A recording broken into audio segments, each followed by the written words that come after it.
Recently, at my workplace, it became almost a normal practice for me to perceive other people's actions as malevolent and inconsiderate. I carried with me this tense up feeling, and I believe that it had already started to affect me physically in a damaging way. Now, I'm not sure whether it was because I finally had it at one instance, but my attitude and condition rapidly changed when I remembered this single sentence. Whatever anybody says or does, assume positive intent. I started with this discipline actually a few years back when I often got angry when someone passed me on the road, either at an extreme speed or in a not very clear place. It was one of many other standard rights that I thought to myself during such an incident, well, he's just in a hurry to get to the hospital where his wife is in labor. Now, all that pent up anger dissipated within seconds.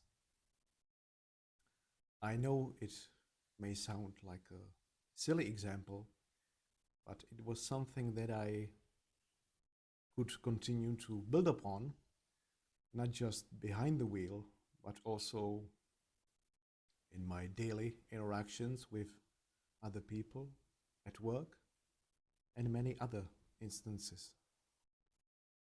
When we see someone's behavior and wonder why they did what they did, we tend to default to assuming bad intent.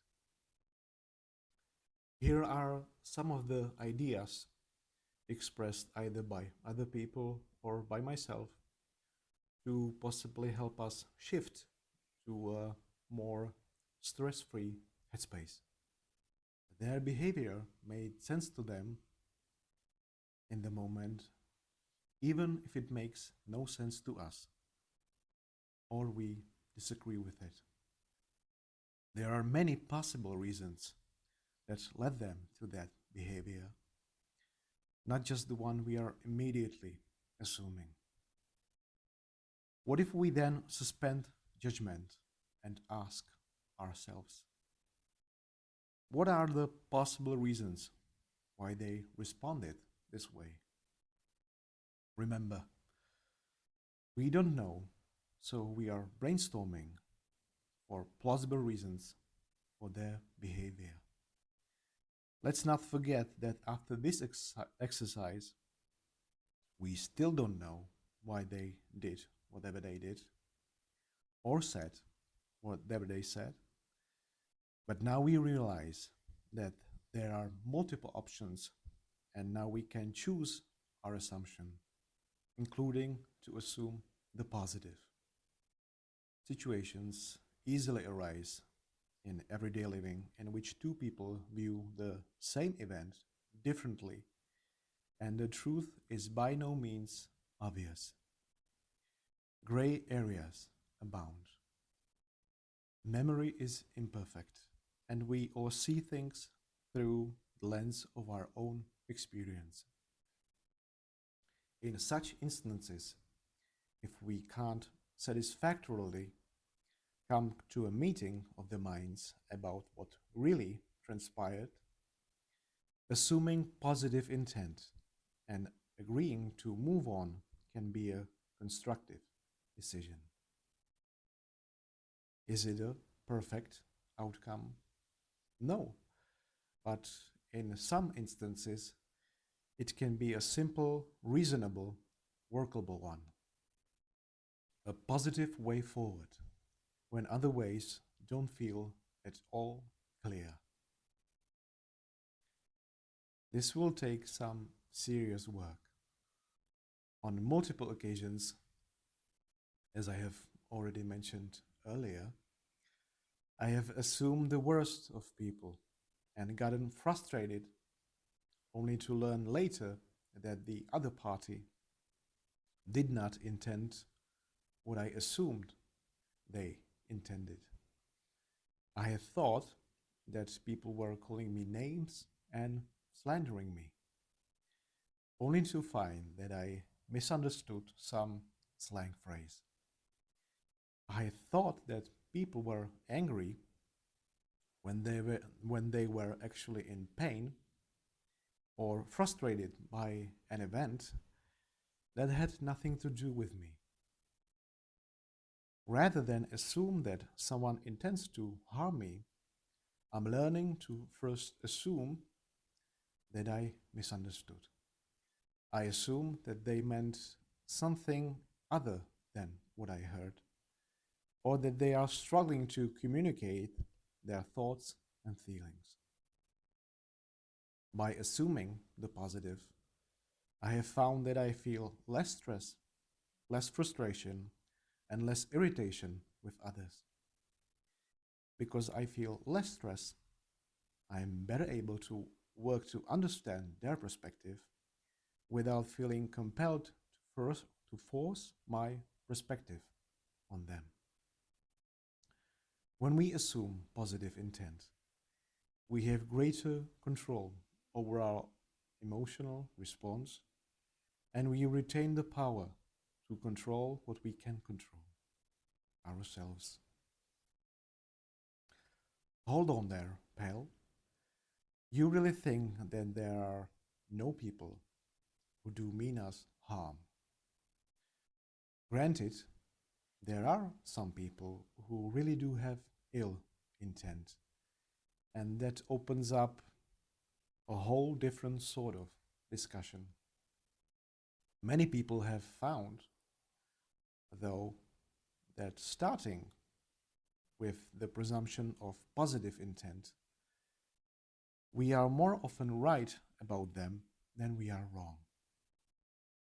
As a result, we have fewer real conflicts with people, and the ones we do have get resolved much more quickly. It is when we assume negative intent that we have more problems. Assume positive intent until proven otherwise. Every behavior has a positive intention, just not always for everyone else. Every behavior you, I, and everyone else engages in has a positive intention behind it. Even destructive behaviors like violence, drugs, etc. This is something that I still have trouble with. Believe it or not, even Hitler did the things he did for positive intentions. It's impossible to know for sure. Maybe he just wanted people to look beyond his height and give him the respect he always wanted. Someone else might also want to get respect, but choose to head up a charitable organization to do that instead of the insane genocidal route. His behavior had a positive intention, but it was only positive for him and nobody else. Therefore, on a further note, every behavior has a positive intention, even if the behavior isn't positive. Now, how can we use this? There are two parts to this: on ourselves and on others. Using this on ourselves. We've all wanted to change some of our actions and habits, and sometimes those changes stick and sometimes they don't. Why? One of the reasons is because we don't understand that underlying that behavior we want to change is a positive intention. If you smoke and you want to quit, you need to understand the positive intention behind your smoking. Maybe you smoke because it helps you relax under pressure. If you quit, the positive intention is still there, but there's no way to fulfill it, which makes it more likely you'd go back to smoking. But if you recognize your positive intention for smoking and find other ways that are just as effective to help you relax under pressure, it's easier to quit. Using this on others. Suppose we want to help someone change his mind on something. Maybe he believes that there's no learning experience, only failure. And we want to help him adapt a more empowering belief. But he keeps refusing to do so. One way to interpret his resistance is to think he's being a complete asshole, just for the sake of it. But if we stop there, we are stuck. So, what if he's being an asshole? What do we do about that?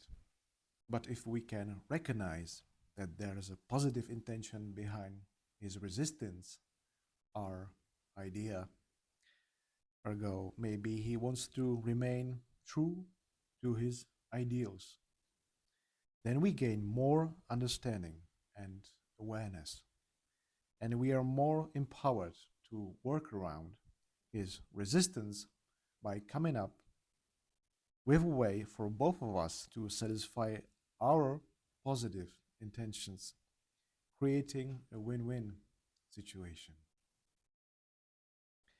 It's easy enough to understand that people like Mother Teresa or Dalai Lama or our closest relative, our best friend, have positive intentions at heart.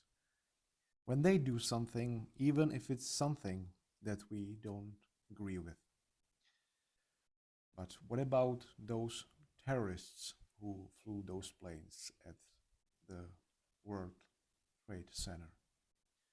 A serial killer, a child molester. It can become a little more difficult.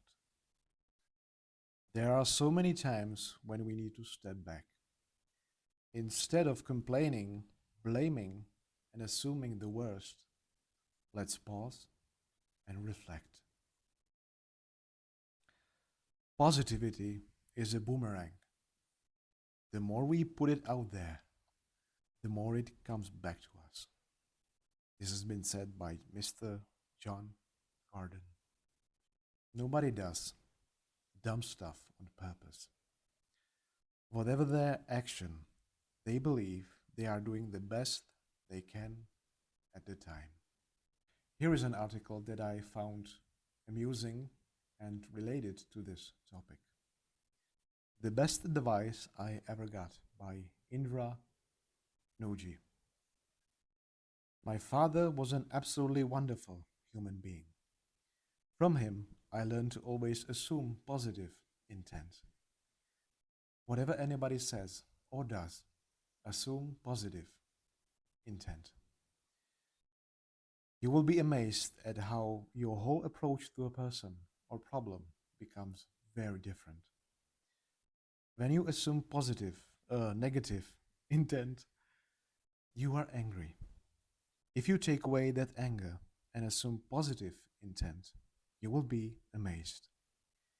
Your emotional quotient goes up because you are no longer almost random in your response. You don't get defensive. You don't scream. You are trying to understand and listen because at your basic core, you are saying, maybe they are saying something to me that I'm not hearing. So assume positive intent has been a huge piece of advice for me. In business, sometimes in the heat of the moment, people say things. You can either misconstrue what they are saying and assume they are trying to put you down, or you can say, wait a minute, let me really get behind what they are saying to understand whether they are reacting because they are hurt, upset, confused, or they don't understand what it is I've asked them to do. If you react from a negative perspective because you didn't like the way they reacted, then it just becomes two negatives fighting each other. But when you assume positive intent, I think often what happens is the other person says, hey, wait a minute. Maybe I'm wrong in reacting the way I do because this person is really making an effort. So let's provide everyone with a blank slate every time we meet them and assume positive intent.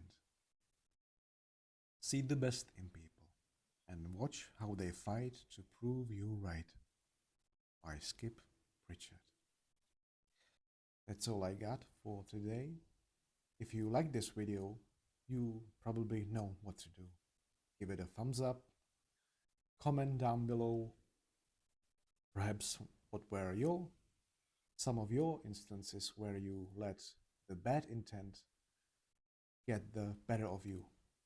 And if you like to see more from me, consider subscribing as well. I'll see you in the next one. Take care. You don't get